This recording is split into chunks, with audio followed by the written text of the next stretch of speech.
Pakistan Peoples party نے اچانک وزیر داخلہ محسن نقوی کے سسٹم ری سیٹ کے بیان کی حمایت کر دی ہے۔ یہ حمایت کس کے ذریعے اور کیوں کی گئی ہے، اس حوالے سے تفصیلات آج آپ کے ساتھ شیئر کریں گے، جبکہ ان دنوں یہ سوال گردش کر رہا ہے کہ کیا سسٹم جلد ری سیٹ ہونے جا رہا ہے یا پھر اس میں کچھ مہینے لگیں گے۔ کیا ریفرینڈم کی تیاریاں مکمل کر دی گئی ہیں؟ یہ بھی کہا جا رہا ہے کہ اگلے 3 سے 4 ماہ ملک کی سیاست کے لیے انتہائی اہم ہونے جا رہے ہیں، اور ایسے میں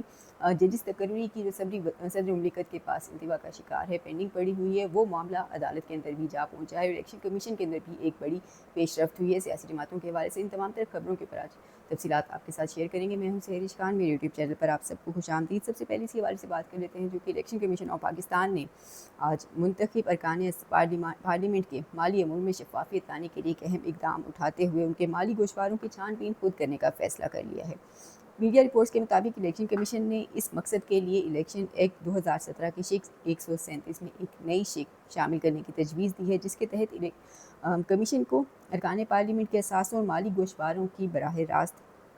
جانچ پڑتال کا اختیار حاصل ہوگا۔ مجوزہ ترمیم کے مطابق اگر کسی رکن کے مالی گوشوارے اس کے معلوم ذرائع آمدن سے مطابقت نہ رکھتے ہوں تو الیکشن کمیشن براہ راست کارروائی کر سکے گا۔ تجویز میں یہ بھی کہا گیا ہے کہ بینکوں، سرکاری اداروں اور متعلقہ محکموں کو الیکشن کمیشن کی جانب سے طلب کی جانے والی معلومات فراہم کرنا لازم ہوگا، جبکہ مقررہ وقت میں معلومات فراہم نہ کرنے والے ادارے قانون کی خلاف ورزی کے مرتکب بھی تصور ہوں گے، ان کے خلاف بھی قانونی کارروائی کی جا سکے گی۔ الیکشن کمیشن نے مجوزہ ترمیم عوامی رائے کے لیے جاری کر دی ہے، جبکہ اس پر 15 اگست تک اعتراضات اور تجاویز طلب کی گئی ہیں۔ موصول ہونے والی تجاویز اور اعتراضات کا جائزہ لینے کے لیے ترمیم کو حتمی شکل بھی دی جا رہی ہے۔ اسی دوران اسلام آباد ہائی کورٹ کے اندر ایک اہم معاملہ جو ہے وہ پہنچ چکا ہے۔ ایک طرف سسٹم ری سیٹ کی باتیں ہو رہی ہیں تو دوسری جانب وفاقی حکومت اور ایوان صدر کے درمیان بھی محاذ آرائی جاری ہے۔ اس سب میں سپریم کورٹ کے ججز کی تنخواہ اور برآت کا معاملہ بھی اٹکا ہوا ہے۔ گزشتہ کچھ ہفتے قبل، جو کہ تقریباً 2 ہفتے بنتے ہیں، جوڈیشل کمیشن نے ہائی کورٹ کے 19 ججز کی تقرری کی منظوری دے کر صدر مملکت کو دستخط کے لیے بھیجی تھی، تاہم اب 2 ہفتے گزرنے کے باوجود صدر مملکت نے اس سمری پر اب تک دستخط نہیں کیے۔ بظاہر صدر مملکت کے پاس ایسی سمریاں زیادہ طویل عرصے تک روکنے کا اختیار نہیں ہے۔ دوسری جانب سپریم کورٹ کے ججز کو بھی بڑی شکایات ہیں کہ ان کی تنخواہیں اور مراد آئینی عدالت کے ججز سے کم ہے، تو جب ان کی شکایات کو ختم کرنے کا وقت آیا اور دونوں عدالتوں کی ججز کی تنخواہیں برابر کرنے کا وقت آیا، یعنی سپریم کورٹ کے ججز کی تنخواہوں کو بڑھا کر آئینی عدالت کے ججز کی طرح کہ جتنا کیا جا رہا تھا، برابر کیا جا رہا تھا تنخواہوں اور مراد کو، تو اس وقت ان کے ساتھ یہ معاملہ ہوا کہ وہ سمری بھی صدر مملکت کی ٹیبل پر جا کر رک گئی، اور اب معاملہ جو ہے یہ اسلام آباد ہائی کورٹ کے اندر جا پہنچا ہے۔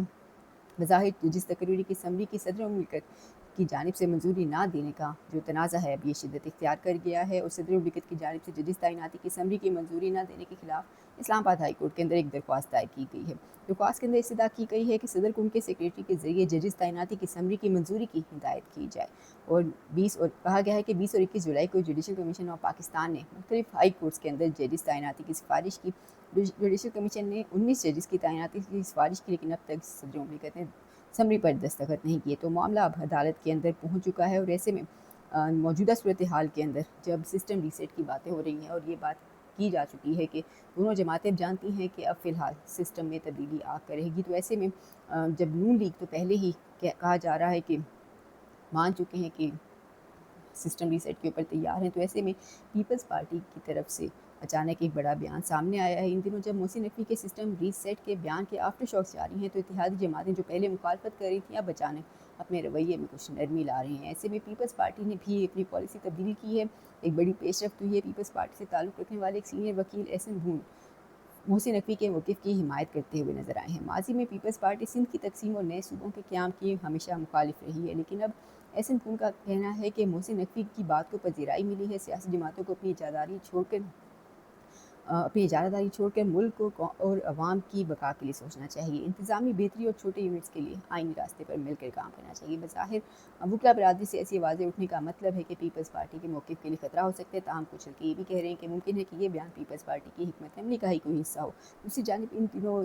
سوال اٹھایا جا رہا ہے کہ کیا ریفرینڈم کی تیاریاں مکمل کر لی گئی ہیں، کیا جلد ہونے جا رہا ہے سسٹم ریسیٹ، یا اس میں بھی کچھ مہینے باقی ہیں، کچھ مہینے فی الحال یہی موجودہ نظام ہی چلے گا۔ ایسے میں لاہور کے ایک سینئر صحافی کہتے ہیں کہ